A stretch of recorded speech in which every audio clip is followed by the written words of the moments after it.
बातमी इगतपुरीतनं येतेय। इगतपुरी तालुक्यातील भावली धरण परिसरातील पर्यटक मारहाण आणि छेडछाड प्रकरणात मोठी अपडेट आहे। 3 मुख्य आरोपींना न्यायालयात हजर करण्यात आलंय। आरोपींना न्यायालयात हजर केल्यानंतर पोलिसांकडून 7 दिवसांची पोलीस कोठडी मागण्यात आली आहे। न्यायालयानं दोन्ही बाजूचा युक्तिवाद ऐकल्यानंतर 3 दिवसांची पोलीस कोठडी दिली आहे। संशयित आरोपी कैलास भागडे, आकाश भोईर, राहुल बागडे यांना 3 दिवस पोलीस कोठडी सुनावण्यात आली आहे। अधिक माहिती जाणून घ्या आमचे प्रतिनिधी प्रांजल कुलकर्णी सध्या संपर्कात आहेत। प्रांजल, 3 दिवसांची पोलीस कोठडी देण्यात आली आहे, काय काय घडलं कोर्टात? तन्मय, काल जे खरं तर मुख्य 3 आरोपी होते त्यांना पोलिसांनी बेड्या ठोकलेल्या होत्या। यामध्ये कैलास बागडे, आकाश भोईर आणि राहुल बागडे या 3 जणांचा समावेश होता। यात आपण जर पाहिलं तर आकाश भोईर आणि राहुल बागडे यांच्यावरती खरं तर यापूर्वी देखील गुन्हे दाखल आहेत। एकावरती खुनाचा तर एकावरती लूटमारीचा गुन्हा दाखल आहे।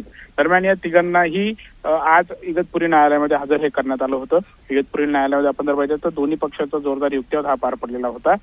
सरकारी पक्षाने 7 दिवसांच्या पोलीस कोठडीची मागणी ही केलेली होती। मात्र आपण जर पाहिलं तर बचाव पक्षाने याला कुठेतरी विरोध हा दर्शवलेला होता। तपासात आता आरोपी देखील पकडलेले आहेत, सर्व काही साहित्य देखील जमा झालेलं आहे, त्यामुळे एवढे पोलीस कोठडीची गरज नाही असं देखील बचाव पक्षाकडून युक्तिवाद हा झाला। मात्र आपण जर पाहिलं तर सरकारी पक्षाने म्हटलेत की आणखी कोणी साथीदार असू शकता, एक 4 व्हीलरचा देखील आम्हाला शोध घ्यायचा आहे। त्यामुळे एकंदरीत दोन्ही बाजू ऐकून घेतल्यानंतर न्यायालयाने या तिघांनाही 3 दिवसांची पोलीस कोठडी ही सुनावलेली आहे। त्यामुळे आता एकंदरीतच हे जे बावलीचं मारहाण आणि छेडछाडीचं प्रकरण होतं, यामध्ये आतापर्यंत 12 आरोपींना अटक झाली आहे। त्यामुळे आणखी यांचे साथीदार कोण आहेत, त्यांना कोणी कोणी मदत केली आहे, वापरलेली वाहनं असतील, हत्यारं असतील, यांचा सगळा शोध जो आहे तो सध्या इगतपुरी पोलीस करतायत। नक्कीच, धन्यवाद प्रांजल, सविस्तर माहितीसाठी आणि वेळोवेळी अपडेट्स घेत राहा।